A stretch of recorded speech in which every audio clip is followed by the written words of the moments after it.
राधे राधे दोस्तों। तो आज मैं फिर से स्कैम होने से बच गई हूँ, क्योंकि मार्केट में इतने स्कैमर्स घूम रहे हैं कि आप सोच भी नहीं सकते हो। और आज मैं बच गई हूँ दूसरी बार, क्योंकि एक बार तो मैं फंस गई थी, मेरे 500 रुपये चले गए थे, साथ में मेरा सामान भी चला गया था। मगर आज मैं बच गई हूँ।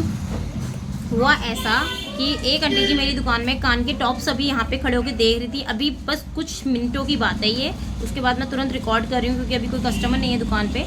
तो वो आंटी जी अपने लिए टॉप्स ले रही थी। इतने में एक व्यक्ति आता है और वो मुझसे फेयर लवली की डिमांड करता है कि फेयर लवली है आपकी दुकान पे। मैंने कहा हाँ है। मैंने उसे एक फेयर लवली निकाल के दी। उसने कहा बड़ी ट्यूब चाहिए। मैंने बड़ी ट्यूब निकाल के उसको दे दी। उसके बाद उसने मुझे 500 का नोट दे दिया। मैंने कहा आपके पास खुले हैं? उन्होंने कहा नहीं है।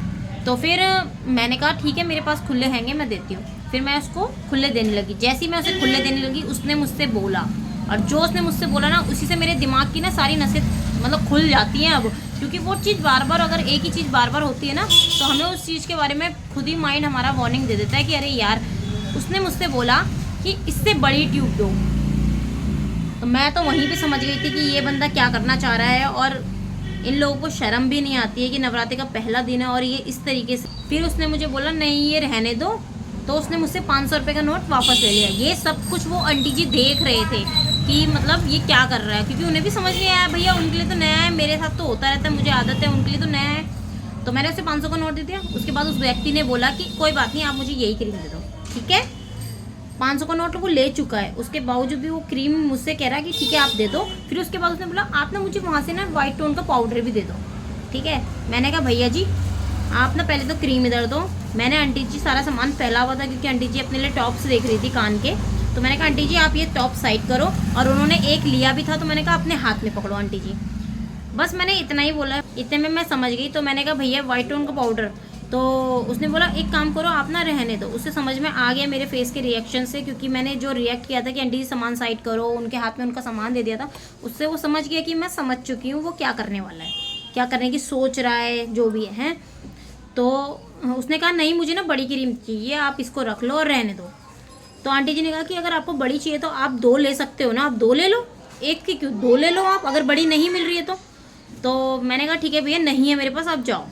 ठीक है, मैंने इतना कहा, वो चला गया। तो फिर वो आंटी जी कह रही मुझे समझ नहीं आया ये क्या था। मैंने कहा आंटी जी वो बंदा स्कैम कर रहा था और वो चोर है। वो ऐसे ही करके मुझे उल्लू बनाने के लिए, और वो जगह जगह से प्रोडक्ट निकलता है, और वो अपने 500 रुपये ले चुका है। मगर फिर वो बाद में मुझे बोलेगा आप एक काम करो, कुछ मत दो, सिर्फ फेयर लवली दो और आप मुझे 400 रुपये मेरे वापस दे दो। 430 रुपये, क्योंकि 70 वाली फेयर लवली थी, 430 वापस दे दो।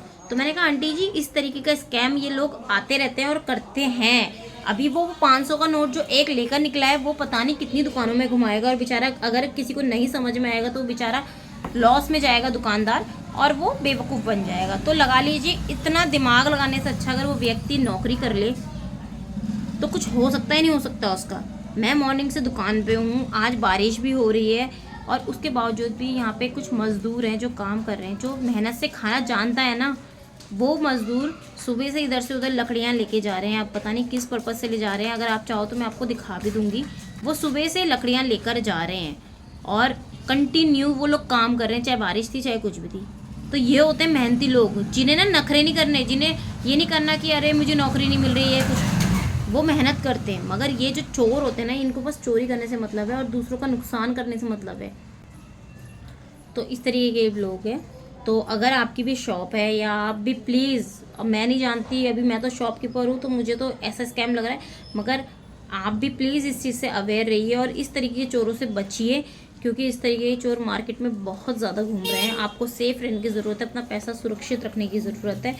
तो इसी के साथ मैं ये ब्लॉग एंड करती हूँ, और इस वीडियो को ज़्यादा से ज़्यादा शेयर कीजिए सभी लोगों के साथ, क्योंकि किसी के साथ भी ऐसा नहीं होना चाहिए। और वीडियो हेल्पफुल लगी हो तो लाइक, सब्सक्राइब, शेयर करना बिल्कुल मत भूलिए। मिलते हैं नेक्स्ट ब्लॉग में। Thank you, bye bye.